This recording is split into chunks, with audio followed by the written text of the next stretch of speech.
Hey, what's up, everybody? Welcome to the Wrestling Rundown, episode number 142. I actually knew the episode number this time, so that's awesome. Shocker. It still could end up being wrong, but it is at episode number 142. And I'm here with my special guests today. One of them's a co-host at this point, but I like to call him special guest because... They're all special. Yeah. So we'll start with the person that actually is also just on flat-out video. Hi, I'm James. I'm different. Yeah. That's Okay. me. Bad introduction, but okay. I don't give a fuck about the introduction. Yeah. All right. Okay. We'll start with the person that has the John Candy profile pic. Boo. Welcome back, John. Yay. Yeah. I mean, this isn't really an epic return because we did a lot live reactions last night where it was like They Beware. can't see me. I'm maintaining the illusion that they can't Yeah. see me. It was another Beware of the Dog pay-per-view version 2. So. Do. All right, and then we have the other co-host. The Wrestling Rundown heavyweight champion and Without Money in the a Bank belt. holder, because if I lose, I can just cash it in and I have a rematch. Yeah. The aforementioned new nicknamed Peep of the Population, Chris. Well, Chris, if you're losing me at Fastlane, I wouldn't recommend doing that because What's up, bitches? like I said, at NXT Takeover, is it called New York this year or Brooklyn 5? Whatever it's called. Brooklyn 5. They can't think of anything else original, so. Yeah. Well, I read online they're calling it New York, but They should call it Brooklyn 5. yeah, because it's like, no.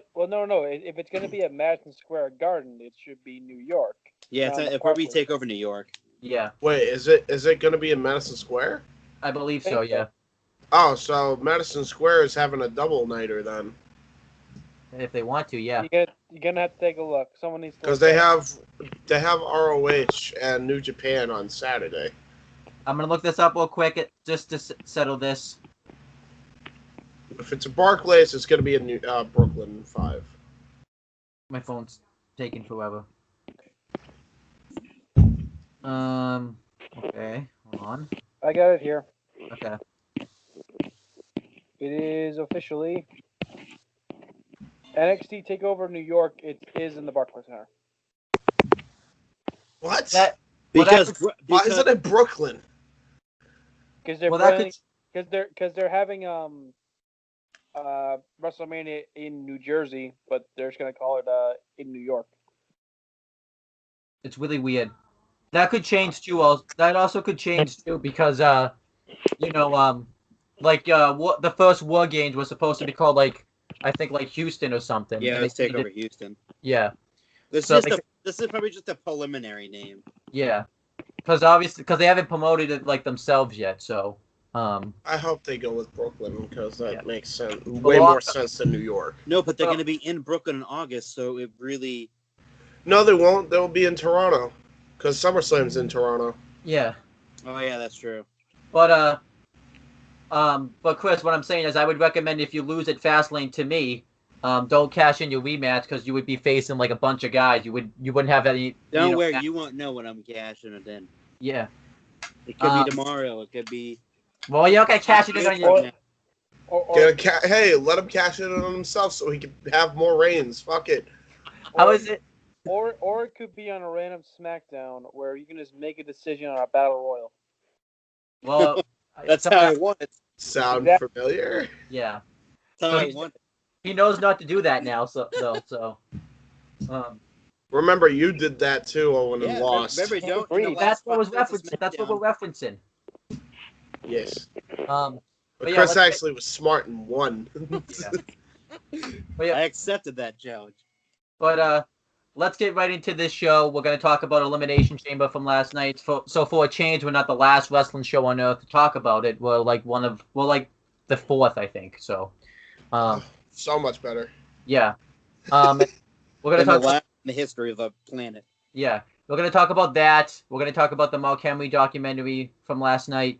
I know you didn't guys, watch it yet. well, if you've seen his career, you've seen the documentary. So, Well, then, yeah, sure. and then we're also going to talk about the NXT from this past Wednesday, NXT UK and NXT. John is doing the notes for Elimination Chamber. We're going to find out and see how rusty he is because he hasn't reviewed a show since I think like the some random SmackDown or something. So let's see if John's rusty at doing this. So we'll find out. Bullshit. How rusty can you be? Very. He hasn't All done of it. the in a while, so. He's just Rusty. rough. Rusty Wallace. Sorry. Continue. But yeah, let's get to Elimination Chamber. Chamber, the bouncy funhouse play thing. Yeah. Akira Tozawa and Buddy Murphy, Cruiserweight Championship. Why is this pre-showed? No idea. That's all I have to say. Not only was it pre-showed, by the way, they fucking decide to have an ad in the middle of this fucking thing. Well, they do that for all the pre-shows, though. No, but they never gone to a backstage interview mid-match. Yeah. That was just pure disrespect. That was not okay. I don't care. I don't care if this was pre-showed or not. If you're gonna pre-show it, but don't disrespect them more by doing this shit. Thoughts on the match, though? Yeah, no.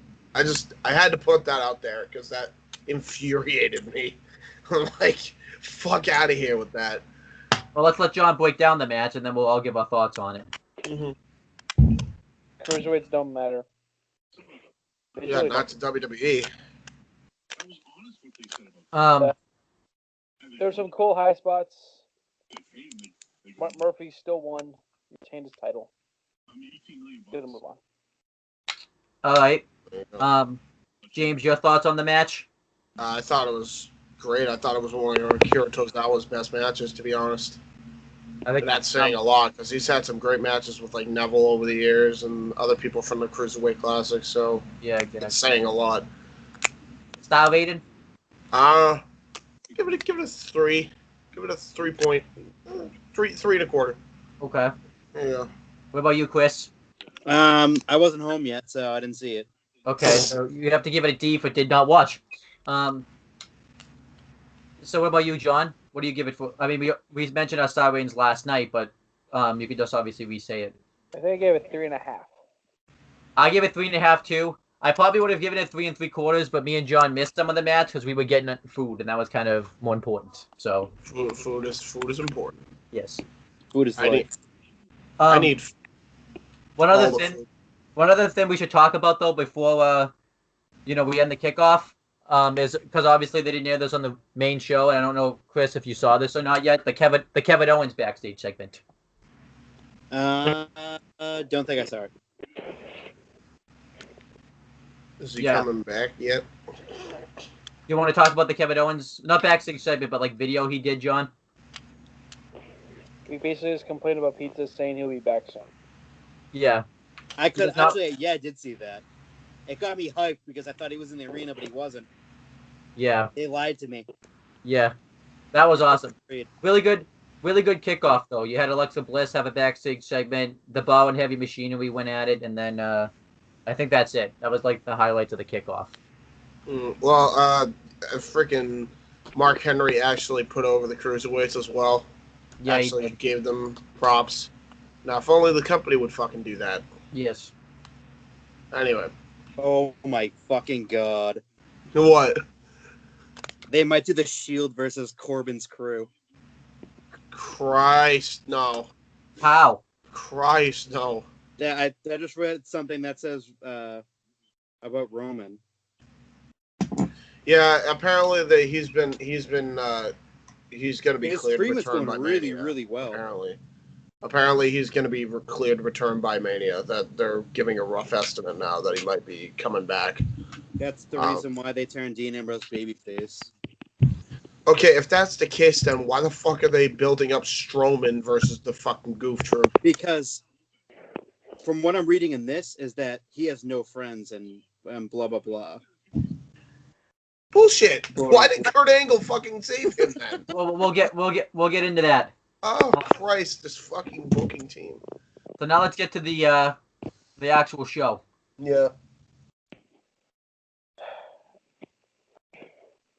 the Fabulous Glow, the Samoan Slaughterhouse, Liv Morgan, Sarah Sullivan, White.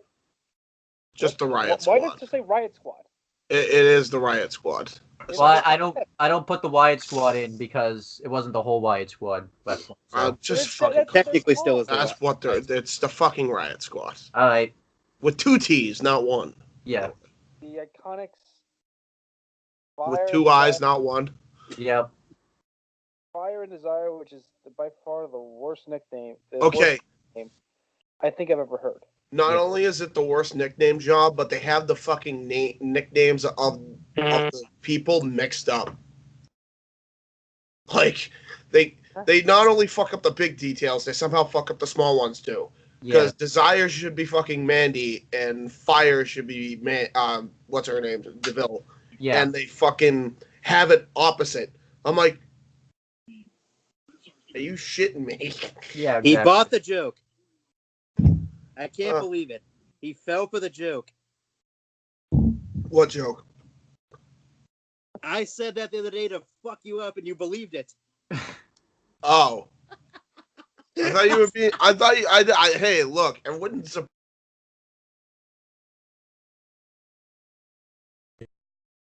it. I thought they mixed it up.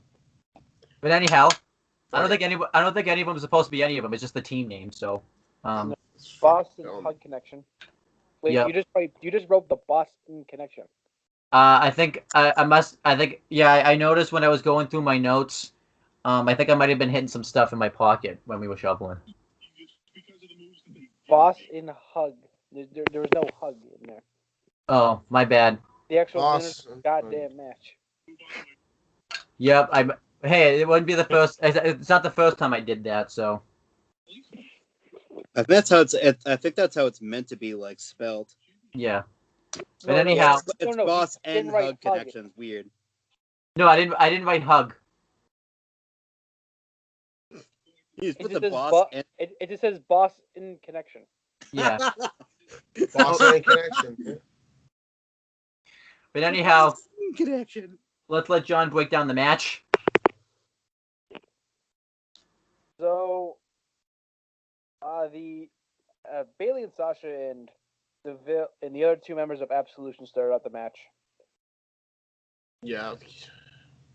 Yep. Very awkward listening to Corey Graves on commentary. Highly.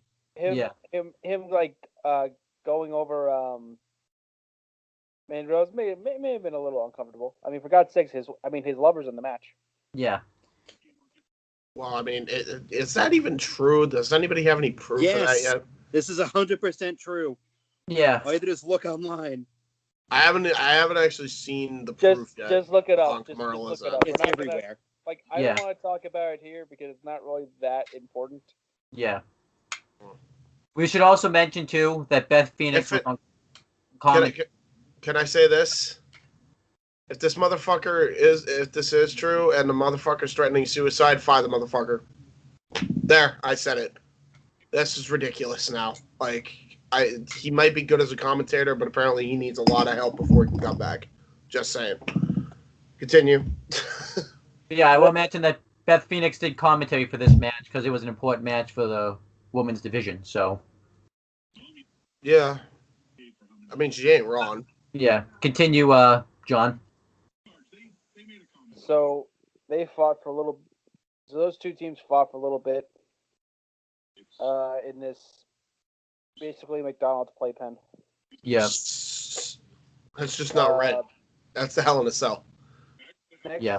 came out. Who came out next? Was it the? It was Liv Morgan and Sarah Logan. Just say the Riot Squad. All right. Riot Riot Squad. Squad came out next. I still maintain their music sounds babyface-ish. It is. Group. Yeah. It is. Why are They came out on fire. Sarah Logan does a senton into Bailey and Sasha on the outside. It was Liv Morgan. I don't care. Okay. Next was the Iconics, Yes. who tried to pin everybody. Yep. Successful and decided to hide in their pods. I thought that was kind of funny. Yes. Then we have Glam and Glow, Yep. and they got pinned almost immediately. Just I wonder why. I wonder why that is. Yeah. Huh. I know somebody that's getting buried very fast. Well, it was not. It wasn't. Well, it was Naomi that ate the fall too. Yeah, it wasn't Carmelo that ate the fall. It was because both of their husbands or lovers fucked up, didn't they?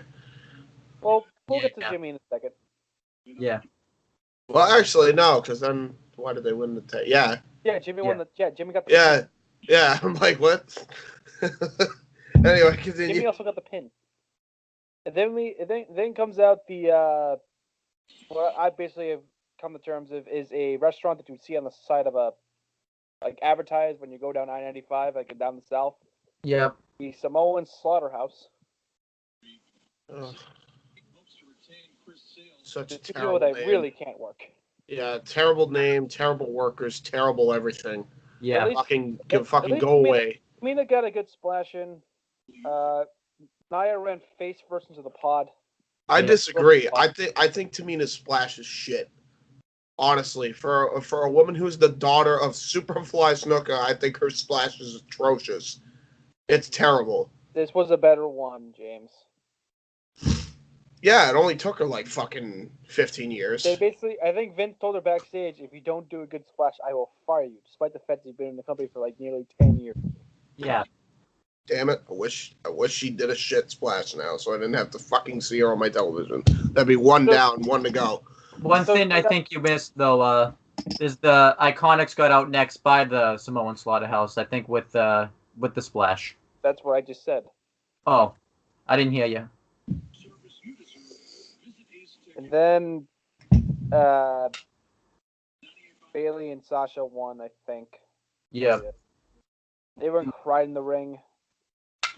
Just, celebrating the first time ever that they've had women's tag team champions, which is not true, but Bullshit, we'll just play along and be nice. Yeah. Actually, Beth Phoenix did bring it up though. Yeah. Yeah, thank God Beth Phoenix brought it up. Much to Vince's dismay, because she went quiet for a couple seconds. Probably Vince is yelling in her ear, telling her to shut the hell up. No. Yeah. You know what I would, and you know what I would say if I was Beth Phoenix? Fuck off. Stop fucking rewriting history, you mark. Yeah. Straight up, like What, you holy did with shit. Betsy They Boss would and fired. fire your ass. I don't give a shit. Yeah. Honestly, Hey, I'll fucking go somewhere else. Like, it's absurd how he fucking tries to think we're so dumb that we don't have memories that last fucking 20, 30, 40 years ago. That we don't know this shit. And you can also look this. It's on the network too. Yes. It's on their own network that they fucking advertised heavily on the show, I might add. Yeah. Speaking of, so John, star rating for the match. Christ. I gave it 3. It wasn't bad.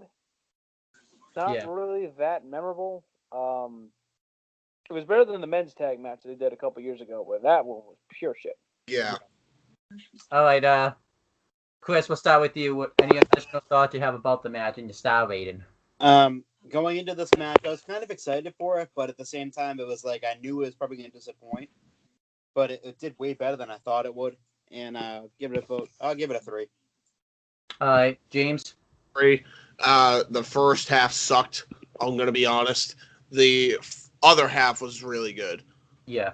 So that's kind of what the other half pretty much saved this match, to be honest. I would agree with that. Yeah. I especially thought Fire and Desire and the Boston Hug connection really carried this match too and stuff like that too. Especially they made it towards the end too. I especially like too that they redid the spot from last year when Sasha Banks held Bailey on the pod, and obviously that was a callback to last year because obviously when she did that last year, Sasha knocked Bailey off the pod. So I like that they redid that. I enjoyed. The simple fact is, this is Mandy and Sonya's best performance in-ring wise ever. Like this, they actually did really well here. In all fairness, this is the most they've been able to show that though. So. Oh, absolutely. And it's kind of a shame because I've been saying in-ring Mandy Rose has improved, and then she finally gets to show it here, and she's probably never going to get a chance to do that again because Vince has this fucking hard on for her to put her in these cheating scandal storylines. Yeah. The old pervert. But yeah, I would agree. 3 stars. Yep, I agree. Oh, no. Usos and the Miz McMahon SmackDown tag titles. Yep. So as I found out yesterday, Owen does not like the storyline. Correct. So, I thought Miz was entertaining as always. He announced that he's going to be dedicating this match to his kid, and that kid's going to be a massive disappointment if that's the case. Well, it's his new kid too. We should mention that too. Yeah, if he's on board child. Yeah. So these were. I mean, this was a match of high spots. If you've seen any Shane McMahon match, this is basically you've seen everything here. High spot. The cut, the bad punches, the jump from the elbow from the top rope through the table, the coast to coast. One got counted with a super kick, so that looked pretty cool. Then we get to the finish. Mm-hmm. Miz tries to go for the Crusher finale. Jimmy counters. Miz gets him into the Skull Crusher finale again. He hits it this time. Struggles to get him over. Ref counts 1, 2. Jimmy counters and rolls him up for the win. Usos are 6-time tag champs. So Miz lost on his own finish. Yep. His finish was more damaging to him than his opponent. Exactly. Kind of a dumb finish. Why? I would have almost preferred him to lose, like, if they were going to lose, like, lose to the splash. Don't lose to a fucking weird roll-up. Yeah, crucifix roll-up, yeah. That was just so anticlimactic. Or Jay, I don't know, the fucking twins, the Ted can't tell them apart. Hit the super kick, and then the splash, and Miz kicked out. That should have been the finish. Yep. Not Miz hits Skull Crushing finale, goes for the pin, gets it like a 2 count, and then one of the Usos rolls him up and wins the match. Like, that lessens the effect of the Skull Crushing finale. No, Chris. We gotta protect Shano. We gotta protect Shano here. We gotta make him look strong. But it still would have protected him because Miz would have eaten the fall. Oh, they protected Shane. Shane jumped to the fucking table. He's not protecting anyone. Yeah. He didn't protect himself either. Did you see when he was on the top rope? He looked like he was fucking dead. Yeah. No, but his finish had to look more impactful than Miz's, is what I'm saying. I am happy though that the Usos are the champs, mainly because I didn't like Shane and Miz as the champs. So, and I am hoping we get like a nice quality SmackDown tag team title match at WrestleMania. So, I didn't hate the Miz and Shane, to be honest. I liked the ending of their team, but I think it's pretty soon. Yeah, it was a short-lived thing. I don't think it was supposed to be long-term. I thought that's why I enjoyed it still. I personally think Miz can make anything entertaining. Yeah. So this is no different here. True. What would you rate the match for star rating? I think I gave it 2. I'll stick with 2. Okay. What about you, Chris? Star rating? Because you pretty much gave your thoughts on the match just based off the finish. 2.5. Which is kind of weird. I'll give my star rating because it's very weird. Because the person that hated this storyline, I gave this match. I wrote it down. 2 3/4. So that's really weird. 2.5. Okay. Not much here. Not much here. I'm just going to say, the fact that there is a YouTube boxer in KSI that can punch better than Shane, that can do work punches better than Shane. I just want to point that out there. I mean, he's the boss's son. He doesn't have to do him well. Yeah, shit. Leo Rush backstage.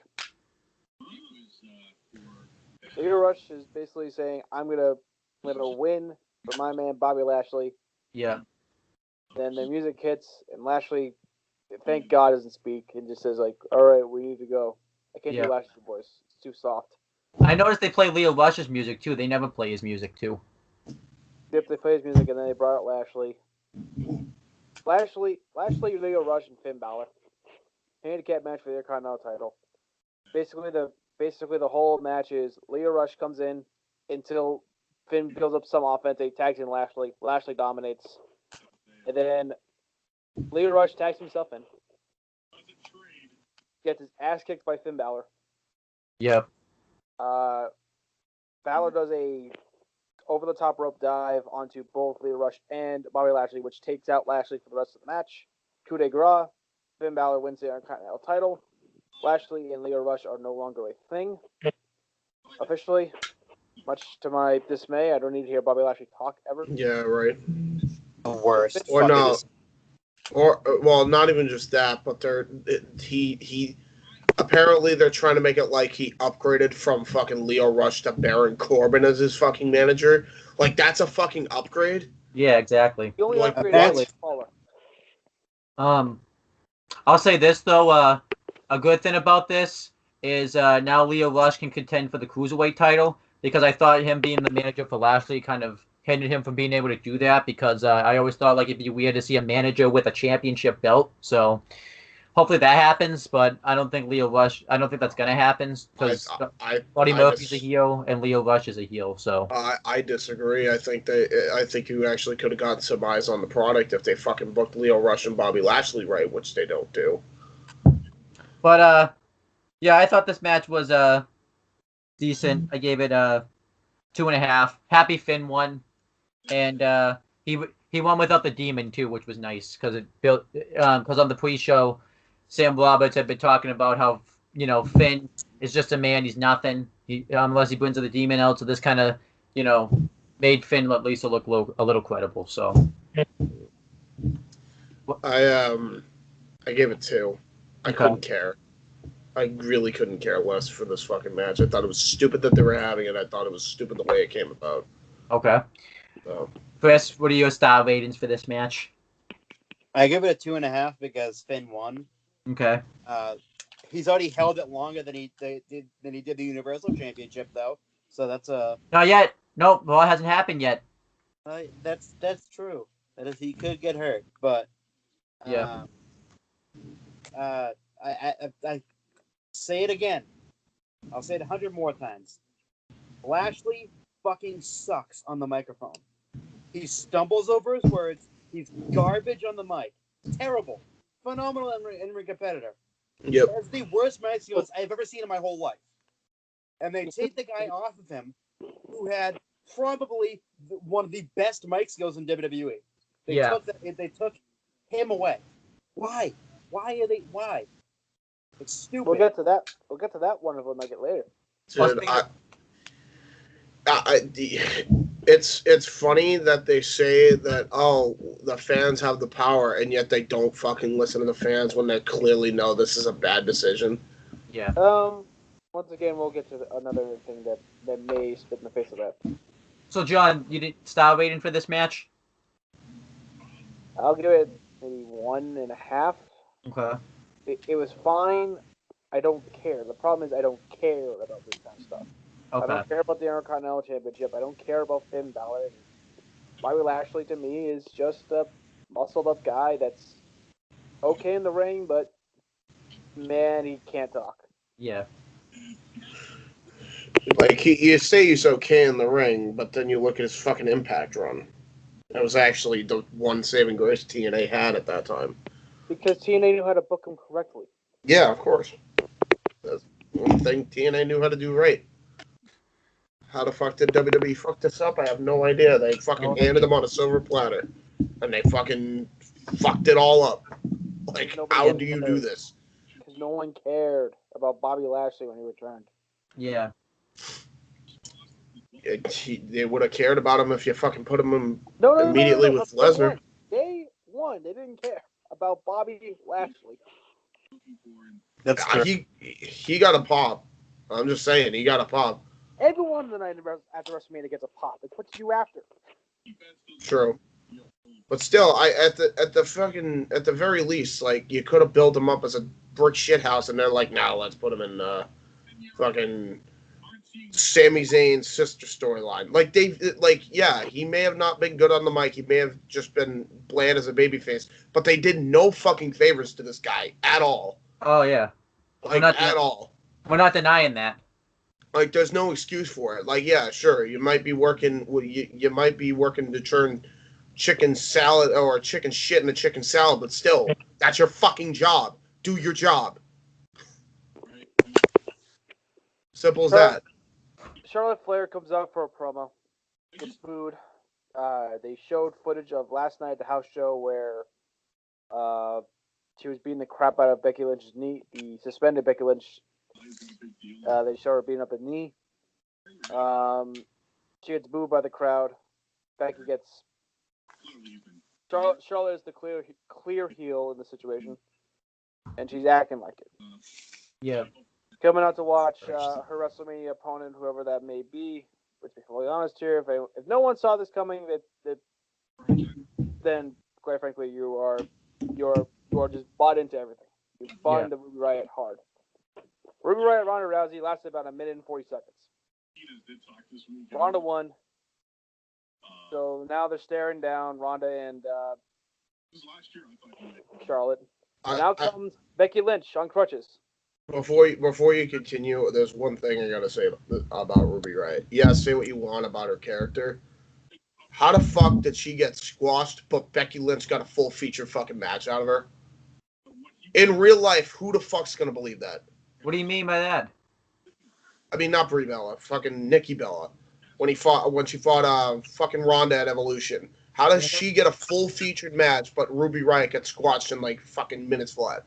You want to know why? Because no one cares about Ruby Riott. And I'll tell you why too. Because they showed in the match that if Wanda had wanted to, she could have put her away, but she wanted to wrestle her longer. And and Nikki also had a manager inside.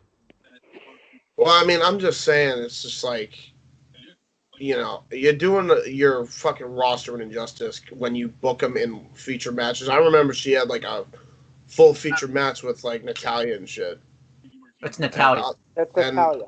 Other fucking people. Like, And I know she competed for a championship at one point. You know what I mean? And I just fucking. I think this match squash her. This match was exactly what it should have been. So. Yeah. Plus, that wasn't Ronda Rousey. That was Sonya Blade. So. Oh yeah, true. Yeah. Oh yeah, that makes sense though. Out of all the things we couldn't get, that makes sense. Yeah, Sonya Blade's in there. She's gonna fucking rip her in half. I mean, yeah, literally, quite literally. Out comes Becky Lynch on crutches. He suspended Becky Lynch, but there's no security around her. Yeah, right. Yeah, no. I mean, the second she comes out in the crutches, and then she starts beating the holy high crap out of Charlotte with the crutch. With Ronda watching by and just laughing. I can hear Chris in the background listening to the Sports Hub as of right now. Yeah, you're damn right. I can hear it through the. Anyway, Ronda. So Becky then has Ronda take one of her crutches and gonna beat the crap out of Charlotte. Win. Becky Lynch beats the crap out of Ronda Rousey. Yep. Crowd's going nuts. Becky Lynch is the most over thing in this company. And what they're doing with her is working. I think so, yeah. But I have to let me say this because there were fucking social justice warriors like, oh, people freak out at Becky or what Nia did to Becky, but here's Becky doing the same thing to Ronda. Here's the difference. This is planned. Well, this was fucking planned. Also, the difference is. Sorry, continue. Yeah. She also got hit. Wanda also got hit with a crutch. Yeah, exactly. Like, she didn't injure her. She did not injure. Yeah, exactly. People are stupid. Yeah. Yeah, you think? Fucking, this guy is like, I don't even remember the fucking group now. I can't be fucking asked to go on Facebook and check. But I'm like, is it Small Crew in Wrestling? Probably. Yeah, it is. But there's this fucking dude. I didn't even bother commenting because I knew there was going to be no fucking point. I'm like, dude, she fucking, everyone's going to point to the fact that, yeah, she got bruises on her fucking face because Ronda probably told her to do it. Because guess what? She ain't no bitch and she doesn't have a fucking glass jaw. Well, I'll tell you this quick story real quick. You know? Those people are stupid because they say Roman Reigns should. Someone posted something saying Roman Reigns should come back as a heel and screw Seth Rollins out of the Universal title, and I commented that would be stupid. Let's have another bust fucking heel run. I can't even believe I'm saying that about Roman Reigns, but Yeah. Exhibit A, Dean Ambrose. You really want that for Roman? Well, that's not why it's stupid, James. Look what he's coming. Look what he would be coming back from. Yeah, like he's coming back from freaking cancer. He's Yeah, not turning exactly. anytime soon after this. He's not. But and plus, like, there's no way you can boo him. Yeah. I know, It's the yeah. greatest comeback story in history. No, Yeah. but here's the best. He Here's the best fights off part. The guy. fucking cancer and comes back. The best Like- part is Chris knows about this. I said the guy why, and I said my response was if I have to explain it, then this conversation's already over. Because I shouldn't have to explain. But yeah, the match. I like this match. The Becky segment was the best end of the whole show. I give the match 3 stars because it was exactly what it should have been. I'll give the match 2. I'll give the ending segment like 4. So I guess 3. Oh no. The ending segment was great, and hey, it's getting two people over, even more Yes. over than over your work, Charlotte and Becky Lynch. Yep. I still think they need to keep fucking Charlotte far away from the main event. Period. Of Mania, but Then, I know they won't do it. Well, James, they're getting the exact reaction they want out of you. Yeah, so they're planning so they want to chase more fans away. Okay, that's cool. No one cares about They're Charlotte. not chasing the fans away. Yes, they are. No, they're not. Dude, how many people care about Charlotte? I don't fucking care. People I don't are booing care. the crap out of her. She's the heel. People are cheering the crap out of Becky Yeah, Lynch people are booing the crap out of her because they don't want her in the fucking spot. because they're planning it that way. That's their. Where's the plan. one-on-one? That's Just their saying. Plan. James. Their plan is to make you hate her for having this spot, having her being handpicked by Vince. This is their I don't plan. know. Maybe I'm in the minority of it's just making me not care. Or unless Chris, I feel like Chris actually doesn't care about Charlotte either. I could be wrong. I don't care about Charlotte. Okay, so see, like, I'm not saying that people care about Charlotte. I'm saying that people care more about Becky Lynch. Becky Lynch Yeah. will be the money match. Yeah. You put Becky Lynch in anything, she'll make anything over. well, I obviously agree she'll with make you, anything 100%. over. So it shouldn't matter. I think it does. I think the main event of the first women's main event of WrestleMania should be one-on-one, not a triple threat. They're only putting Charlotte in this because she needs to be in the first of everything, which I'm getting fucking sick to death of. Was she in the first Elimination Chamber? I don't think she was. She wasn't in the first, but still, doesn't fucking matter. Anything with a singles title involved, she's in the first ever everything. And it's like, I wouldn't put it past this fucking company that they'll give the fucking belt to her just to stick it to us. They're not going to do that. I've been disappointed before. The fact that she's even in the question to be in this match is fucking enough of a bad prospect enough. Okay, to do a one-on-one then. They That's should. Fastlane. They should do a one-on-one at Fastlane and then have the winner one-on-one goes at to Mania. The winner faces Charlotte at Mania. Ronda. Sorry. I think that's what they should do, but they won't do it. You don't know that. This is the building for. Well, if they do that, then I'll watch Mania this year. How about that? I'll put a fucking bet right now. I'll watch the entire show, WrestleMania. I will watch the entire show if they fucking do this. All right. From pre-show to the fucking end. I will watch the whole show if they fucking book it this way. That's how much I guarantee you it's not going to happen. If it does, I'll be pleasantly surprised and I'll be more than happy to watch this. So let me There just you make sure. Let me just make sure I have this right. So if they do if they book it with the one-on-one match at WrestleMania, Yep.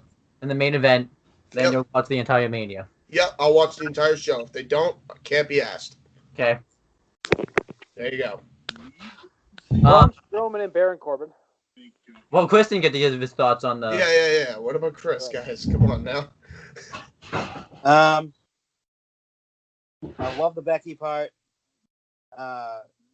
Ronda could give a fuck less about Ronda Rousey. Really give a fuck less about her. Unnecessary squash match. This should have been on Raw. Mm. You could have done without this and just had Charlotte come out and then Becky. Okay. I agree. This is Braun not even Strowman and Baron Corbin. 0 stars. Well, let's get to the real rant of the show. This was dumb. No disqualification match at the 1 year mark since Braun Strowman had lost all of his momentum. Yep. Here we are today. Baron Corbin throws his vest at him. Stairs. Braun smashes him through table. McIntyre and Lashley come out. Triple powerbomb Braun through 2 tables. Baron Corbin wins. I mentioned this early in the show. If you're not getting the youth, you're in trouble. Baron Corbin's a black hole of talent. Yep. And this feud's still going. Yeah. And it's going to be going for a long time, bro. Yeah, at this fucking point, this is gonna go on for 20 years at this point, and I'm just fucking gonna be sick to death of hearing it. I love 2 months after they said there's gonna be a new era, they just go right back to this The same old shit. It's Is anybody it's back to where it shocked? was at the end of 2018. Is anybody shocked? Cacao, hello. Oh yeah, that's right. No one. He says he knows us. Yeah. Fuck's sake. We have the power. Haha, no, you Yeah, don't. bullshit. This match sucked. Just kidding, guys. You actually don't have the power. Dude, Half a you know star. what? I have to fucking say this because No. this show was okay, but holy shit. And this actually been done in my head. It's one thing for me to be fucking negative, but the number one WWE guy on here, Chris, to be fucking taking the piss out of your company, WWE, it's fucking upsetting. You are fucking up if you're getting Chris to shit all over you. I'm just pointing it out there. Just pointing it out. Okay. Do what you want with it, but I just find it hilarious. You know? I can't help be cynical now. We get told there's a new era. Yep. We get told we have the power to whatever. We have the power. And then 2 months later, they give us the same shit that we were getting 2 months ago. Yeah. And now you know. And now you know. And now you know why I stopped watching 4.5 years ago, Chris, because they kept fucking promising us shit and fucking us over. I might add, this was the second to last match on the fucking show. This was. Yeah. This shit show. If Well, anybody, Well, it wasn't a shit show, but the match was a shit show. This shit show went on second to last. Yeah. this is This ridiculous. clusterfuck. And then This Finn apparently, Balor's right angle. They yeah, die? exactly. Like, what happened to them? Yeah. Maybe they attacked him backstage and forgot to show it. Yep. That's very possible, actually. Oh, Maybe here's he's the footage. enjoying pineapple pizza with Kevin Owens. Who knows? Yes. Nice. The point is, this sucked. Yeah. Okay, That's awful. anything Baron Corbin gets an automatic down. It's a down. This is Yeah. down. Do we even need to talk about this anymore? And Down. might I add this? Down, 0, May- zippo, zip, I'm gonna add this in too. 0 stars. Is anybody reminded of anything? Remember the words I said that WWE was going to WCW Nitro 2000 route, where Nitro had some good matches. You could see some good stuff in there, but then there's all this bullshit in between. No, it's not that bad. All right, well it's 99 still. It'll never get James. They have not to put the belt on a celebrity yet. They have yet to put the belt on It will I don't happen. know, Stephen Colbert. It will happen. If they put a belt on Stephen Jon Colbert, Stewart. that's the quitting point. That is Jon where I am Stewart. full fledged into If they put on AEW, Jon and Stewart, then it's I over. will root for them and hopefully get a TV deal. Yeah, honestly, I will be too, and I've had a lot I of think criticism. you're almost you're halfway there. Yeah. Well, James, what do you give star rating? What do you give this match as a first star rating? I'm not giving it -5. Fuck it. Okay. Seriously, there's nothing to care about this. It was just laughably bad. All of this was laughably bad. Brian It saying was a give disgrace. it a generous half a star. I'm not being generous at all. I'm fucking sick to death of this. Me, Fucking end it. I gave it fire. I gave it a half a star because that table spot was awesome. Yeah, I give it 0 stars because of the table spot. Okay. That table spot saved it from negatives. Okay. Let's see what John gave it. It's not worthy of my time. Okay. It's not worthy of anyone's time. Why I gave it -5 because I didn't bother fucking paying attention. Now let's get the main event. Lisa Evans came out. Oh wait, I forgot about that. Yeah, everyone did. Wait, what? Lacey Evans came out for. Oh yeah. Why did this happen? To pad the running time. I don't know. The Miz and Shane McMahon backstage talking about something. I don't know, saying like I'm so regretful to lose the match, and then Miz gets sent home. Yeah. Dude. Straight up. Jeff Hardy, Randy Orton, AJ Styles, Samoa Joe, and Daniel Bryan. The Elimination Champion for the eco-friendly WWE Championship. Yeah. Yep. I just want to point out, I love Daniel Bryan's all of his new logos and stuff.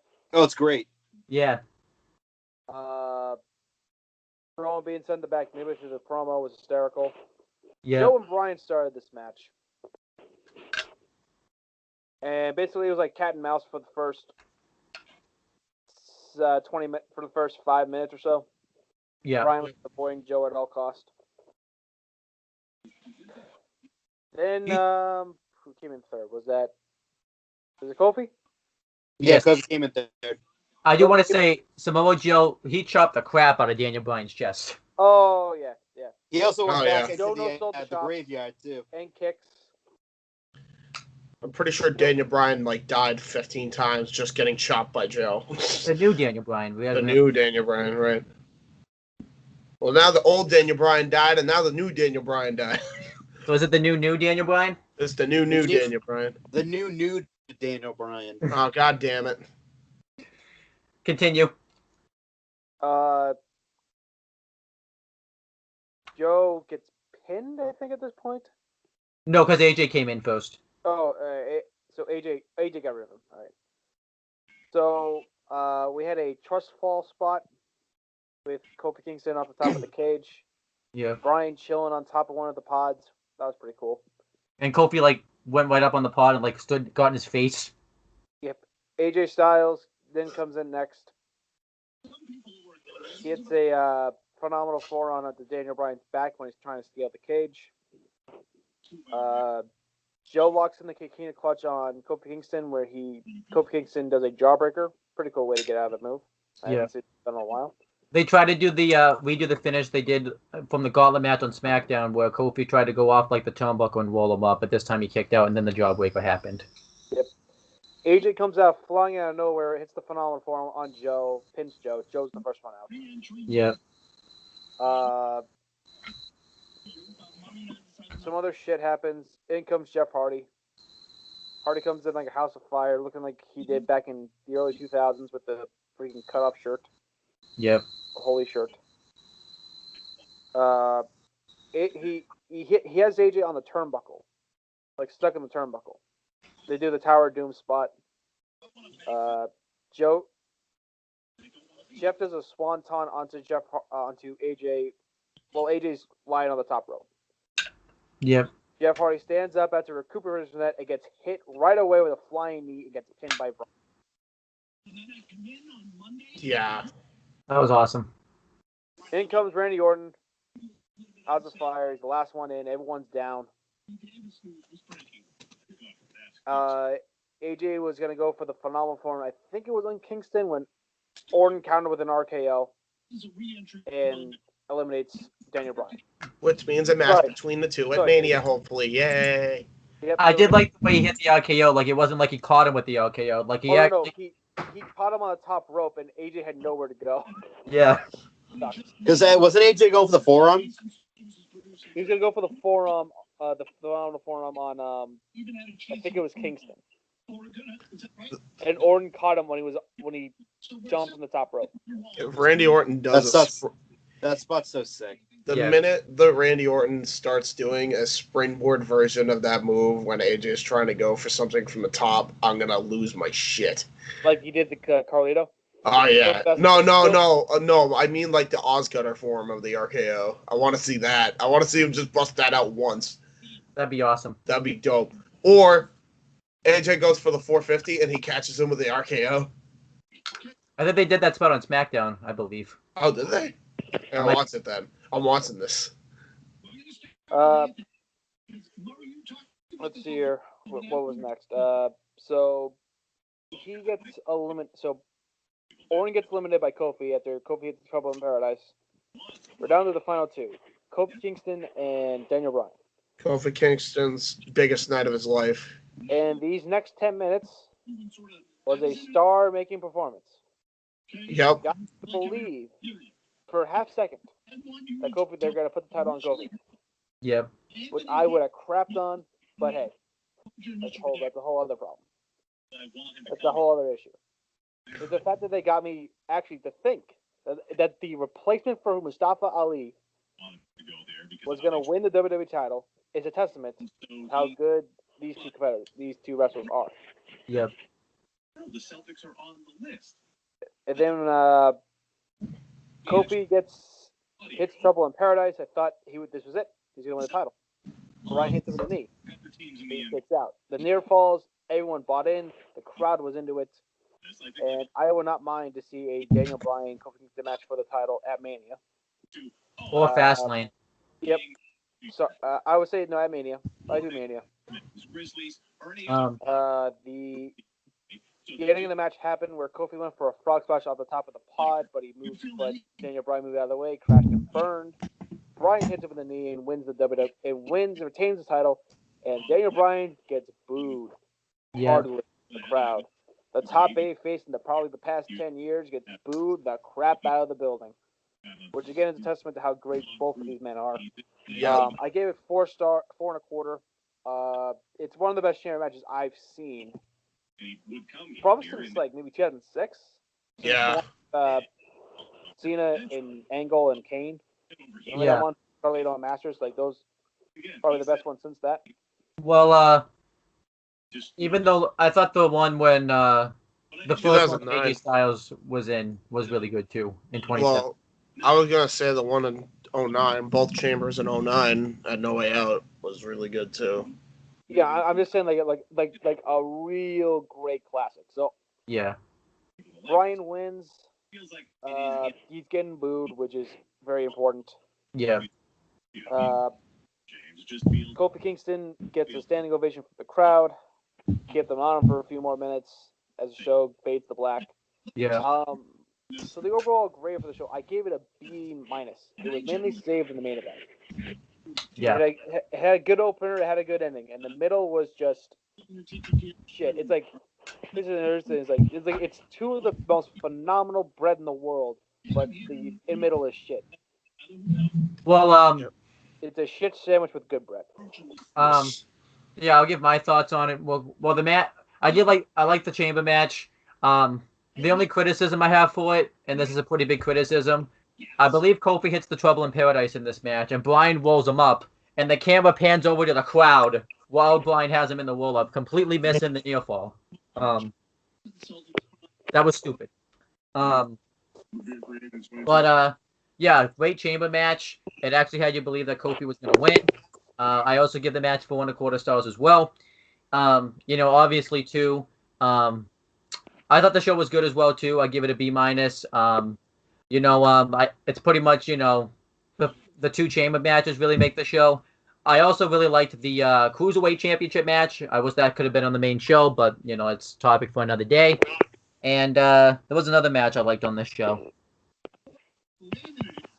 I think the SmackDown Tag Team Title match was pretty decent. So that's my thoughts on the show. B-. We'll go with Chris next. Hey, I got some breaking news for you guys. No. The first member of the Hall of Fame has been announced. Who is it? It's China. Wow. Well, as a part of DX. As a part of DX. Yep. Hey, but it's still. Yeah. China. Yeah, I think it's pretty cool. We'll talk about that. Right after well, let's let Chris give his thoughts on what he thought of the pay-per-view. And obviously, you could talk about the main event and give any additional thoughts on it if you want. I thought this is a good show. I thought that the men's chamber for me stole the show. I love the Brian and Kofi and as the last two. It was really awesome. Yeah. Gave the fans exactly what they wanted. The whole show in general, meh. Yeah. Also, I forgot to mention too, the Becky angle was awesome on this show Becky too. angle is awesome, and I like the women's chamber. So the two Yeah. chambers and the Becky angle. Now James got the James. Oh wait, letter grade though. You didn't give a letter grade. C+. Okay. See, the Chambers really saved this from being an utter shit show, to be honest. All right. There would have been one other good match on top of that. So now John, since John's the math guy here, overall with our grades, what does the show get? So we have 2 B minuses, a C plus, and a C. Yep. That is just around. That's a right around a B minus, like at 80%. Like it barely squeaks over 80%. Okay. So overall, it's a B minus show. Now let's talk about the Mark Henry documentary that me and John watched. No one else did. Yeah. So it's a really good documentary. I'll break it down real quick. It goes over pretty much his entire life, his entire career. You know, when he was in the Olympics, when Powerlifting championship. Yeah, when he originally came to the WWE, and you know, it was pretty cool. You had like people like JBL, Big Show, and D'Lo Brown. Which actually I liked the D'Lo Brown appearance on this on this. Teddy Long was there talking about him. I think Vince did. Vince was there, right? He was talking about him a bit. Vince did give a couple words. They were basically saying like, "Oh yeah, you know all that sex stuff they did like in the late '90s? Yeah, that's a show for Mark's personality, not actually what the real reason was. The fact that Vince gave him a 10-year guaranteed contract, so he tried to give him all this bad crap to do to get him to quit. Yeah. Like, that was the whole thing, and Mark stuck to his guns. But yeah, it goes through everything. One thing I didn't know about is obviously that he went back into weightlifting again, and he actually won, which got him the World's Strongest Man gimmick. I just thought that was a catchphrase, but it was actually legitimate. So, and then they went through his Hall of Fame run, and obviously him going into the Hall of Fame. So it's definitely a really good documentary. It's not like a great documentary. It's not one of my favorite ones, but I still think it's really good. I especially laughed at the end when he takes his son to like the University of Texas or something like that, and it's like a naked picture of Mark Henry posing, which was really funny. So John, any additional thoughts you have about the documentary? That's about it. Yeah. Obviously, Chris and James can't say anything because I mean, it basically sounds like Mark Henry's career. I feel like I've heard it before, to be honest. Yeah. But I want to. It does sound like an interesting watch. What about you, Chris? Basically everything was said. It's just his career, basically in a nutshell. But I mean, really nice person, like gentle giant. Everyone loves him. Like there's nothing bad. Not a bad word can be said about Mark Henry. Oh, that's like, yeah, sexual chocolate. Yeah, no, that's just show Mark's personality. Yeah. No other exterior motives to doing that. None whatsoever. Yeah, like Vince is the biggest bullshit artist in the history of wrestling. Well, let's see here. In the first couple years of that contract that he gave him, a 10-year guaranteed contract, he blew out his knee. He was not ready to go. He had attitude problems. So they had to send him back to developmental a couple times, and they gave him $2.5 million a year. A year. Yeah. So Vince tried to get him to quit. Yeah. He didn't want to, because he realized a bad investment when he saw one, and he couldn't get him because we fired him. He had to pay the whole contract. Yeah. I actually do like the bit where he breaks down what was going on backstage when the Mae Young angle was going on with the hand, and Oh, Mark God. Hamill was like trying to say, "Does it mean something significant?" And Vince just said, "No, it's just a hand." Does the hand mean anything? No, Mark, you don't get it. You don't get it. It's a hand. That's just totally like a Vince. Okay. Like all right, Chris, you got the notes up for NXT UK? Of course I do. Why would I not have them up? That means you don't have them up, right? No, I have them up. Okay. There you go. Yay. But with NXT UK now, say that when it happened, commentators, everything. Same fucking people, same fucking show, same fucking brand. Takedown. Overhead. Yeah. The Oh, show opens up with, same people on commentary, Vic Joseph and Nigel McGuinness. I think they're still at where Blackpool was. No, they were at Access. They were at Access. Oh, that's right. It's Access this week Yeah. because they were in Phoenix. So I will touch on that real quick. I know you said like a lot of people didn't get a big reaction. I think what happened was they were doing sign-ins with wrestlers at the same time because someone did like a video talking about it and they were filming the tape-ins at the same time they were doing the sign-ins. Now, obviously that makes sense because if I was there, I would be more focused on like wanting to get like, I think like Triple H and Stephanie McMahon were there, and stuff like that. I would probably want to get autographs from them rather than watching NXT UK. So I really can't blame the fans there. So, but continue, Chris. So show opened up with Ligero defeating Saxon Huxley with the C4L, which is like his Tornado springboard, DDT finish. tornado DDT. I think you have the wrong notes. That didn't happen on this show. Yeah, I feel like I've heard this before. Yeah. Although Hold on. Technical difficulties. Hold on. I gotta remember the date. When was the date? Chris pulled a me. Yeah, but that didn't happen on this show. The date was oh, I have it on my NXT notes. Who the fuck cares? Why? Okay. Yeah, February 13th. I got it. Okay. Got it. Mistake. Yep. I literally typed NXT UK results, and that was the first thing that popped up. Oh, that was a I botch. don't know why. That doesn't make any sense. Yeah. Clearly, people on Google don't fucking know how to use the internet. No.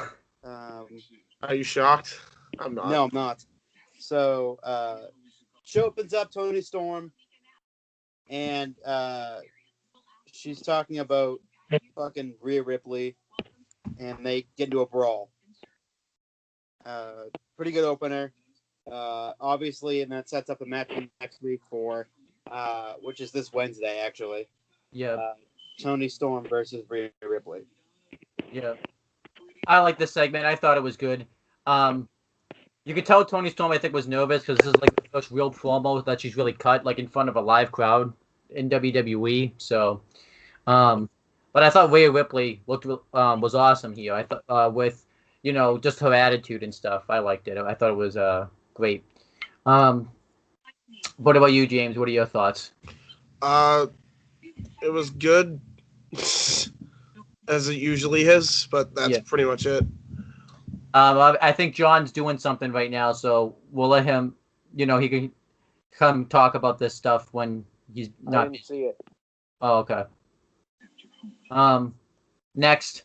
Okay, so Noam Dar versus Jordan Devlin. Oh, this match was great. This match was fucking awesome, and Noam Dar ended up pulling out the victory after Travis Banks came out and distracted Jordan Devlin. Noam Dar had a variation of a roll-up and won. I bet Stephen Osborne was happy about this because he was the only one that picked Noam Dar to win this match out of everybody else. So I'm surprised he didn't say anything about it in the chat, actually. But I liked it. I thought it was funny that, like, even though it was 2-on-1, Jordan Devlin was still kicking everybody's ass and stuff that. I forgot to mention, too, after the match, Jordan Devlin went and attacked Noam Dar, but Travis Banks, again, made the save. Yeah. But I really like this match. I don't really have an issue with Noam Dar winning because he hasn't won a big match in a while. So, I think it makes sense, and obviously it continues the Travis Banks Jordan Devlin feud. I did like that they kept the brawl going. They didn't end it. They were still brawling when faded to black. So. Yeah. I thought it was good. I thought it was definitely one of Jordan Devlin's best matches. I feel best matches with Pete Dunne on. Definitely, but it's one of his. I didn't say it was the. Come on now. Yeah. Pete Dunne brings the best out of everybody right now. Pete Dunne's over like Rover. Yeah. Anyway. So, Jenny versus Mia Yim next, and Jenny wins. Boo. Shit. I thought. Can't stand this gimmick now. I thought the match was fashionista who said she's boo. I thought the match was good. Ginny wins when she gets a big boot and holds the foot on the ropes. Obviously that makes sense because I think she's going to be the next one challenging for the NXT UK Women's title. So the gimmick's weird, and I'm not really feeling Ginny right now, but maybe that will change, in the next few weeks. I'm quite over Ginny. I think Ginny's pissed. I've been over Ginny since the beginning. Yeah. I think that's one flaw of NXT UK right now. They need to update the women's division. Because the two best ones are Toni Storm, Rhea Ripley, and there's somebody else I really like down there. Xia Brookside, I think. Oh, and Killer Kelly, I really like her too. Yeah, Killer Kelly should get a title shot at some point. Oh, and Deonna Purrazzo. Yeah, true. But next. So, the main event of the evening, WWE United Kingdom Champion and 1/3 of British Strong Style Pete Dunne versus 1/3 of Gallus Wolfgang. Yep. This match was really, really good. Yeah. So yeah. Really, really fucking good match. Yeah.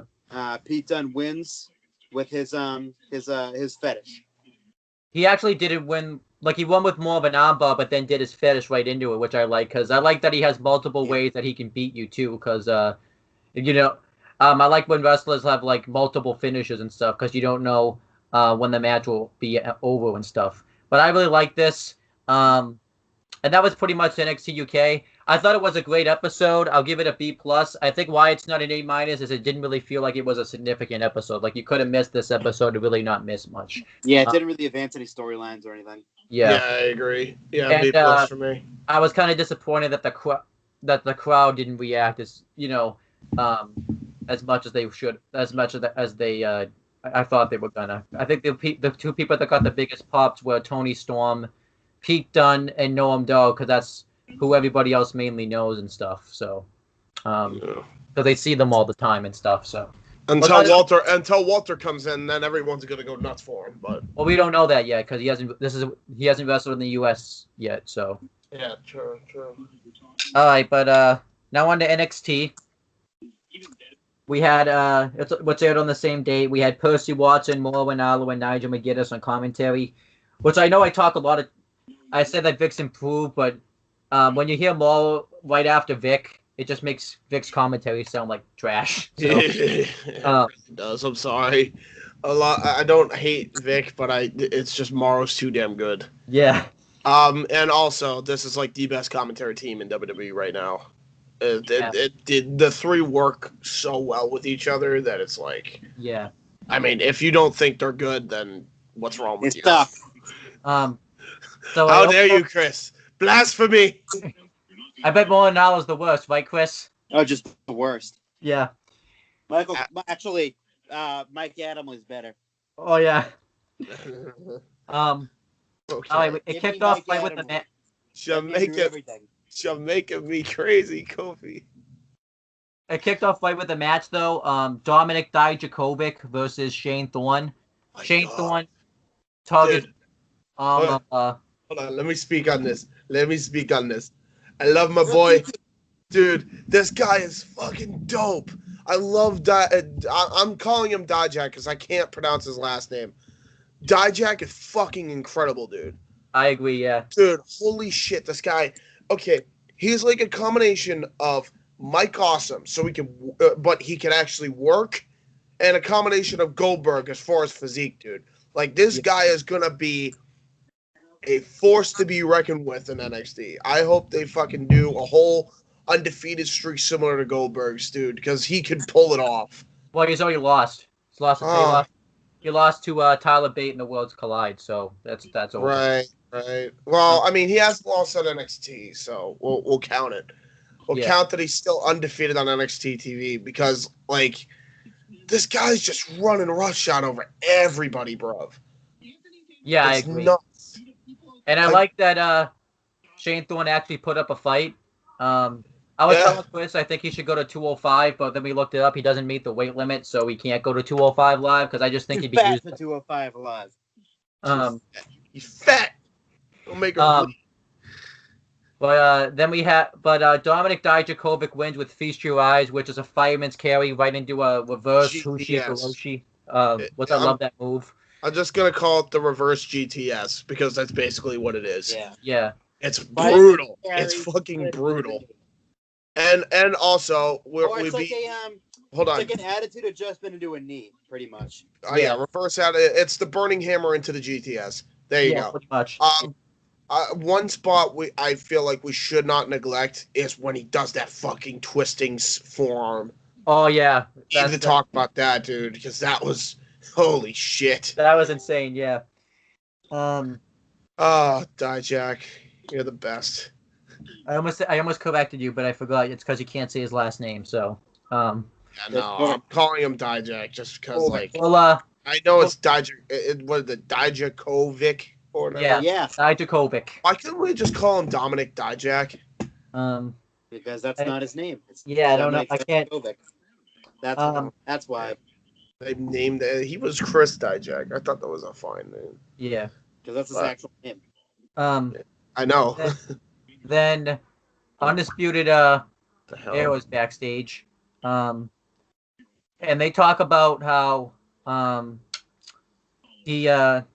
sorry, I got distracted because John's Thin was highlighted, so I didn't know. Why did you just take a screenshot of Owen and I? What happened? He just took a screenshot of Owen, you and I, just fucking looking down. It was an accident. Oh, okay. Okay. So that's what distracted me. My phone's to the side of me. Oh, okay. Don't worry, I'll delete the damn thing if you don't want me to. No, that's fine. That's fine. Maybe that would be the thumbnail of this video. The thumbnail. Undisputed Era is backstage, and I think it was Sarah Schreiber that interviewed them. They all look the same. Yeah. She sucks anyway, so. Yeah. So they get asked if they're not really feeling like it is their year because they had the setback at TakeOver Phoenix, and they pretty much said that it's just ups and downs, which I obviously like that reference because of what culture. Simon Miller, yay! And then they say that Adam Cole is going to beat Ricochet tonight, and Undisputed Era will get their titles back. And I think they announced pretty much that now it's going to be Bobby Fish and Kyle O'Reilly being the tag team now. And Roderick Strong's going to go for the North American title, and Adam Cole's going to go for the NXT championship. It might have been vice versa. I don't remember. It makes sense to have Roderick and Bobby go for the tag titles. I mean, you already had both incarnations of the Undisputed Era before. Roderick Strong, Kyle O'Reilly, Bobby Fish, Kyle O'Reilly. Now it's Roderick Strong, Bobby Fish. I know everybody likes. They all work well together, so it really doesn't matter who's in the tag team. Yeah, essentially, yeah. I think I like Strong and O'Reilly better as the team, though. That's just my opinion, but yes, but Kyle O'Reilly, but Kyle O'Reilly's a fucking machine, bruv. Yeah, he is. Like, if he ever gets the North American title, I want to see a matchup between him and Drew Gulak. Please, can we see a match between him and Drew Gulak? Please, it'd be so good. Missions. But then we had but I like that. But I like that backstage segment. Half the motherfuckers out. Yeah. I like that backstage segment. I thought it was good. Yes. Io Shirai and Kairi Sane get interviewed. And Kairi Sane wants... No, wait. Yeah, not Kairi Sane. Io Shirai wants to go after the NXT Women's title since she pinned Shayna Baszler last week. which was 2 weeks ago now because this is a new week. And then Bianca Belair comes up and says that she should have the match because she had Shayna Baszler beat at Phoenix, and she still claims that she's undefeated, which that kind of doesn't really make any sense because she's lost. But I think in her mind, she thinks she's undefeated because she would have won the match had, the referee not taken a bump and stuff. So I thought this was fine. This is probably setting up a triple threat or a one-on-one match with Io Shirai and Bianca Belair, where Io Shirai probably will win. So I was fine with this. And then we have almost the best segment of the show, the second best segment. Humberto Carrillo and Stacy Irvin Jr., that's actually a guy's name, believe it or not, versus the Street Profits. But the match doesn't happen at first because Cassius Ohno comes out and pretty much announces that he quits. He's done with NXT. He trashes the fans, and he says that he's too good for the fans. He talked about how the fans didn't accept him as a great wrestler. Now, obviously, if John wants to unmute his mic, he'll explain why no one accepted Cassius Ohno. So, but we're going to continue. He's fat. Yeah. Out of shape. Wise words from John Teddy. It's not even the fact that he's fat. It's the fact that his cardio was shit. Yeah. It was the fact that his cardio was absolute dog shit. Yeah, exactly. Because Kevin Owens was fat and he had amazing cardio. Yeah. What does that tell you? So then Keith Lee pops up behind him and hits a spinning discus elbow on him and completely knocks out Cassius Ohno. And he grabs the mic and he even uses the cheesy pun where he says, "Oh no, you're knocked out." And he says that we can continue with our regularly scheduled programming. And obviously this was payback because, I believe 3 weeks ago now, maybe 4 weeks ago, Cassius Ohno low-blowed Keith Lee, which he did reference that. And then afterwards, the Street Profits make their entrance. I thought they were hilarious. Oh my gosh. Where freaking Montez Ford does his best impersonation of Ono getting knocked out and looks like he's having an epileptic seizure. You have Keith Lee just going like, and then you just have Keith Lee and the Street Profits make it happen. Angelo Dawkins is just like, "Oh, come on, you gotta get up, it was awesome. They're my favorites. Yeah, dude, They have comedy, but they're fucking killer in the ring. Oh my god, yes. But yeah, then we using Angelo Dawkins properly. Me too. Then they proceed to have the match, which I actually thought that was kind of cool because on the main roster that never would have happened. They just wouldn't have even had the match. But here they decided to have the match.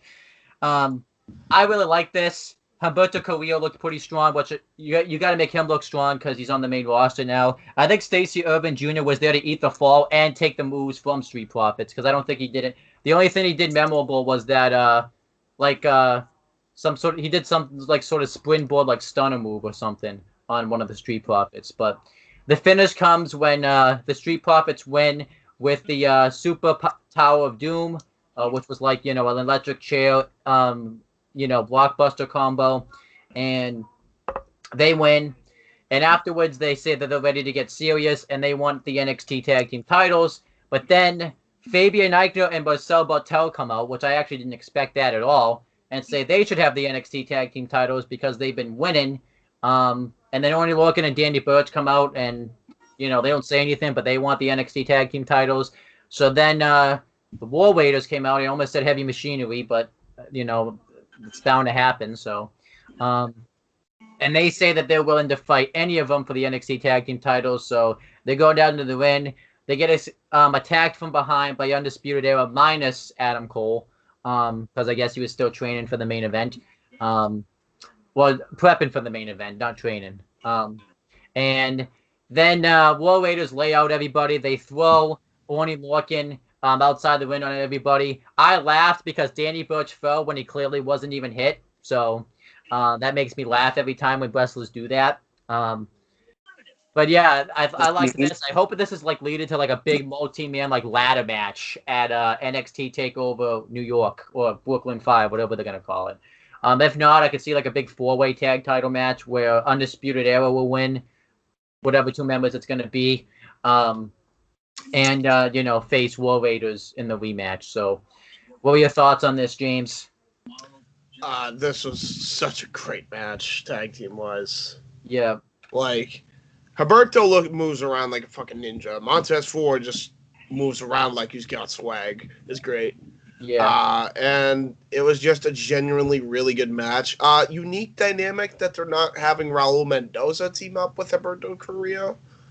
Well, I'm guessing this is going to be like Humberto Carrillo's like last, match in NXT, which is probably why they didn't have him team up. Maybe he was busy that day. I feel bad for Raul Mendoza. He's good shit. They gotta push him a bit. I think he should go. Well, I mean, if they had cruiserweight tag titles, yeah, I would say put him over there. Well, they'd rather waste that time with women's tag team titles instead of the cruiserweight ones. So. Yeah, right. What about you? Did you see this, Chris, or no? No, I didn't see the show. So okay, I wasn't sure because you were talking like you saw it. So, then we had pretty much the build up. I'll just break down the Johnny. Pretend like I know what I'm talking about. Oh, I see. Johnny Gargano and the Velveteen Dream both had video package hyping up why they're gonna win the NXT North American Championship match next week, which is this Wednesday. Which I'm really looking forward to that match because I think it'll be awesome. It's really going to be cool because this will be the first match they'll have with each other where the roles are reversed with Velveteen Dream the face and Johnny Gargano the heel. So I liked it. And then we have the crappiest match of the week and the crappiest match of the night. It was Tainara Conte versus Aaliyah, in a match that was just randomly there for no reason. What's her name came out? Vanessa Bourne was just randomly there. And she cost Tainara Conte the match, and this meant nothing because Shayna Baszler, Lena Shafir, and Jessamine Duke just killed them all, and that was it. This segment was really pointless. This was so dumb. Yeah, I don't know. Everybody was greener than goose shit. Yeah, and this, oh my god, I don't understand. Oh man, I don't understand. They don't call it a developmental brand for nothing. Yeah. The best person was Shayna Baszler with this whole thing. It was so... Which it doomed it from the start. Dude, Chris, if you want to watch something just laughably bad, go and watch this. This is actually kind of funny to laugh at. Yeah. It was pretty sad, but also funny at the same time. Who was the worst in this segment? Because that's a tough thing. I was Tainara, easily. She was horrid. She was absolutely horrid. At least Aaliyah has some training. She just learns very slow. Vanessa Bourne. Yeah. She's a hoe. Yeah. From what I've seen, she's fucking terrible. She is, yeah. Bad. And then we all know how green Shafir and Duke are, so, Shayna Baszler was awesome here, though, with the promo, the attack. If only she could have done the Kokia clutch, though, or whatever. Only if she could not sound like a guy. They literally... They had the angle of Vanessa Bourne and Conchi, or standing over the corpse of Conchi with Aaliyah, only for it to completely get scrapped. Yeah, I wonder if they called it for it to completely get scrapped, and then there they go. We're just gonna beat you up now. Okay. I don't know what's going on. So Bizarro Land, is this TNA? 2010. This was like Did the main roster come down to book this segment or something? Like. Oh God, I hope not. We're gonna be in trouble if that's the case. Then we had Ricochet versus Adam Cole in the main event, and obviously that match is gonna be awesome because those names are in that match. So. The funniest thing is I have uprocks.com to follow along just so that way I don't lose my place, and it says. Just on the notes then. Well, I have it up. Oh. I was afraid I was gonna miss something because you said it yourself, but it says here. If I told you this Ricochet versus Adam Cole match was good, would it surprise you at all? What am I supposed to do as a wrestling critic when the wrestling's just good and I love it? Someone help. Do I even need to break it down then? If just based on that, I don't think I need to. One spot I feel like we should break down is when he does the freaking Adam Cole works over the leg a lot. Yeah. In this match, so he's doing the mat wrestling, and when Ricochet is doing a springboard, instead of going for a 450 like he usually does, he actually does a swanton springing from one leg and smashes on Adam Cole's leg. Which the psychology is fucking beautiful. I don't think I've ever seen something like that before either, where someone did a I thought it was a botch at first. I thought he was botching, and then I realized, oh shit, no, they planned this. Yeah, but Ricochet wins with the spinning Michinoku driver. Which was fucking sick, by the way. And he didn't really get to celebrate the victory for long because then right afterwards, the rest of the Undisputed Era come out. They beat the crap out of Ricochet. So Aleister Black tries to come out to make the save. He gets super kicked by Adam Cole immediately, and he gets laid out with the double underhook into the backbreaker by Roderick Strong. And Undisputed Era stands tall, and I don't know if you know it, but now this week it's going to be Roderick Strong versus Aleister Black. So. Which will be a fucking match and a half. Which is kind of weird because it seems like Aleister Black is just kind of, because I don't think they want to call him up right now. They'll probably wait until after WrestleMania, but it feels like he's kind of done everything in NXT. There's really not much of a reason. Oh, he definitely did, but honestly, the longer he stays in NXT, the better, because at least he's gonna have some damn good matches. Yeah, true. Because he's probably not, because once he goes up to the main roster, he's done. So he's done. They're not gonna fucking do him right. They're not gonna do him a justice, and past performance shows this. Look at Bray Wyatt. Look at what they're doing with Joe now. All talk, no go. That's what they're gonna make fucking Aleister Black. But I thought this show was great. I would have given it an A-, but that woman segment brought it down to a B+. So I'm still gonna give it an A- because there was some enjoyment in watching that horrid segment. Okay. There you go. What does it sound like to you for a letter grade? I don't care. F-. F-. How dare you? Can I tell you the best part? Right when I asked that question, Chris, whatever you're watching in the background went, I don't care. Exactly, yes. All right, but I think that's pretty much. Well, should we talk, John? Is there anything else you want to bring up before we end the show, or are you good? Vince fears Cody. Okay. Oh, shit. Do you want to talk about DX? Any favorite we'll go each person. James, any favorite DX moments since they're going to the Hall of Fame this year? We got. I'm a sucker for the 2006 stuff. Okay. I am too. I'm right with you. Anything 2006 because I know some people hated and thought the DX shit was cheesy in 06, Well, 2009 but sucked, but 2006 is actually still pretty good. Yeah. 09 was the worst. Nobody remembers 09. No one wants to remember 09. Well, Hornswoggle was involved. We don't talk about it. There was Little piece of sport. There is one thing I liked in 09 when Triple H went to the cafeteria place or whatever and looked for Shawn Michaels. That was awesome, actually. So And that was hilarious. And the whole and Cena's sexy. wait. And Cena's segment where they were like, I beat you, we all beat each other, we beat each other all the time. You see, that pans over to the Bellas, and they just walk away awkwardly, and he's like, that didn't come out right, and Shawn's just like, way to go. Well, that's more funnier now because of John Cena and Nikki Bella's relationship now. Oh my god, the timing is great. Yeah. Chris, any favorite DX moments for you?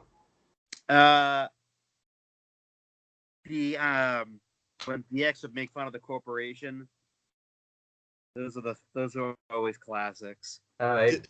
I got one. And the WCW. Yeah. WCW wrestling. Yeah. That's an obvious one. What about you, John? Any? You know, mine is actually from the. Unfortunately, it is from 2006. It was Cyber Sunday. John was told it was not controversial. And I said, "Hey, you over there, what's your name?" "Oh, Stan." See, I just kicked Stan. Which now we know best. I'm not controversial. Get Yeah. out of here.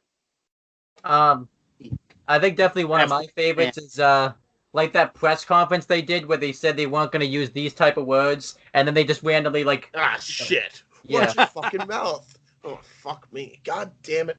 That's the best. I think that's the most iconic DX moment. Obviously, when they formed, we use less, and it was the context of it before. As promised, we will use less penile references, and John just goes, shit. I obviously too. Even though like it's goofy, like when they did that European Championship match and like Triple H won like they pretty much the match on purpose and they like talked about how it was like Dude, I this great did it. wrestling High match. stepping. He's running the ropes like an absolute goof. And I did botch. I don't think Hunter Hearst Helmsley because he wasn't Triple H then. So Yeah, he was. They're all the same people. They're all the same people. It was Triple H because he had 3 H's in his name. That's why they called him Triple H. Yeah, but I don't think they had shortened his name yet. I think it was just Hunter Hearst Helmsley then. So It was Triple H. and then obviously when they formed, and obviously too, even though like we hate the way it happened when like they formed to announce that they were gonna, face the Brothers of Destruction, even though like that ended up being like a huge fail. The promo, like when they actually announced the match, was awesome. So Yeah. I'll admit that. Can I? So I actually do have an update on Corey Graves. Anyone up for it? sure. Yeah. Yeah, sure. They've actually been separated for months. Oh, okay. Oh. Divorce is pending. So Yeah. So he didn't. So then, did he cheat on her then? If they had been separated for months, as in if he didn't, I don't It think depends, so. like- It depends if they've been separated for months. They must have been caught earlier. Yeah, if it all depends on when the seeing Yeah. of each other started. If there was a scandal before, or if Corey just told her straight up that he had feelings for her and wanted a divorce to begin with, yeah, which still would have been shitty because you have kids involved. But There's two sides to every story. Yeah. Mostly. It depends on when the separation Yeah. was. It all hinges Yeah. on that. dude, I do. I mean, this isn't Batista who cheated on his wife with cancer here. Let's be full. Yeah, Yeah, true. and remember too, when Edge cheated on His own wife. yeah, Yep. it Mhm. launched Edge's career. Yeah. And we also have, too, Ric Flair. yep. The king. It's like which one? And then actually, John, you and I today looked this up. Name all, I don't know if you remember off the top of your head, but there's wrestlers that Okay. cheated on their wives. Hulk Hogan. Flair. My boy back there, the Undertaker. You can't see his head, Taker. but my boy back there. Oh my! It's 6 months. Yeah. So they've been separated for 6. All right. So Oh my god. Pro Wrestling Sheets reports that Graves and soon-to-be ex-wife Amy Polinsky have been in divorce proceedings for around 6 months now. Okay. They have not been living in the same house for the past 2 months. Okay. Corey Graves informed his still wife over the weekend that he started a relationship after he moved out of the home. This is when his ex-wife went ballistic on social media. So he was. Okay. So it is said that Corey Graves did not get caught cheating on his wife with Carmella as she accused. Instead, he was already out of the house and being very close to being finalized. Wow. No wonder why she deleted her Instagram today. Yeah. Yep. So it sounds like Wow. Corey Graves. So it sounds like Corey Graves is in the right here then. Corey Graves got fucking done dirty, dude. Wow. So there was What a bitch. divorce. I think we realized why he left her. Yeah. Straight up. Like, wow, bruv. I No feel wonder like he was threatening suicide. Jeez, she was trying to ruin his life. Yeah. Fuck, man. So That's not cool, dude. Yeah. So I think we all anyone that like hated Corey Graves, I think owes him an apology because I apologize, Corey. God damn, I'm so sorry. Oh yeah, like Wow. all right, dude, Yeah. like that. What the hell, dude? yeah. She's a cunt. Exactly. Yeah. Absolute cunt. I think we get. Wow. I think that's a good ending topic for the show. I think right here. So. No, that's Yeah. sad. I want to talk about something happy now. No, Great. All right. Wait, I got one. Because I didn't share one of my favorite DX moments of all No, time. we're done with that. That's over with. No, I got to. Because no it's one over actually with. said It's it. done. It's finished. I'm saying it. I'm saying it. I Group am vote. saying it. Should we let him? Should we let him say it? No. John, you get to decide and vote. Oh, Let come him. on. Just let him do it. All right, let him do it. Okay. It was and there's a reason why, because I know you love this too, Chris. I, Vincent K. McMahon, love dicks. Oh It's yeah, when like they, my favorite one. It's well, my favorite one. I don't know why. It's so stupid, but it's so funny. That whole segment was great.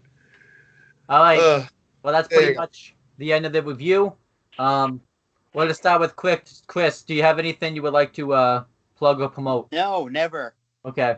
What about you, John? Vince Spears, Cody. Okay. Is that it? That's it. Okay. What about you, James? You I know got. I you. have a lot. I always have a lot. So here we go. You guys can follow me on YouTube. That's youtube.com/user/jhebertside95. I also have a Twitter at jhebertside95. That's JHEBERTSIDE95. You can also follow my CAW wrestling organization, Weymouth Youth Wrestling. You can search it up on YouTube, or you can type in on the web search www.youtube.com/user/WYW Immortal to be coming out soon. It's going to be a big show, and everybody here, John, Owen, and Chris, will be kicking off the show in a big way. So you don't want to miss it. It's going to be good. It's We going on to the be good. kickoff. We on the kickoff. No, you're not on. There is no kickoff. You're just opening the show. Oh, okay. Well, that'd be. You said kicking off the show in a big way, so Yeah, kickoff. Kick yeah. off. True. We got relegated to the dark match. No, we're not WWE. We don't have a kickoff. Well, that's where Chris. We used to think you and me used to think dark matches that they turn all the lights off and they had a match. So In the dark. Yep. Well, Savio Vega and Steve Austin had that. yeah. All right, but now it's my turn to do my plug. No. We can't plug anymore. We're out of plugs. No, I got stuff I can plug. Like, obviously you can check out. You can obviously check out CM Brothers. That's where I kicked my cousin's ass in predictions, which was obviously going to happen because he's never watched wrestling before in his life, and I obviously was going to call more matches. Yeah, right. no, you keep posting up random photos. Yes, I do. Random photo compilations. Yeah, yeah. If we're gonna do stuff with that channel, you can't have random photo compilations. Yes, I can. It's my channel. He technically can do that. By the way, I'm just expecting one of these images to be like one of your Maria Kanellis photos, just stored away. I think one of them was. Nice. And then also check out Owen the Talkinator, where I post all my non-wrestling content. And obviously this channel, I don't know when we're doing the show next. I think, actually, no, Saturdays, because that way Noah can be on. So Yes. And then obviously check out tomorrow, or Friday, me and Chris will be putting back. Well, it's not putting back, but we'll be doing the Retro Wrestling Review series. We'll be reviewing the Fighting with My Family documentary. I picked that show because Fighting with My Family comes out this Friday, so it obviously makes sense to do that documentary. Really good documentary. Definitely would check it out. So, that's pretty much that. That's pretty much the end of the video. We will talk to you guys later. Everyone say goodbye. John, say goodbye. Vince Fierce Cody, end the video.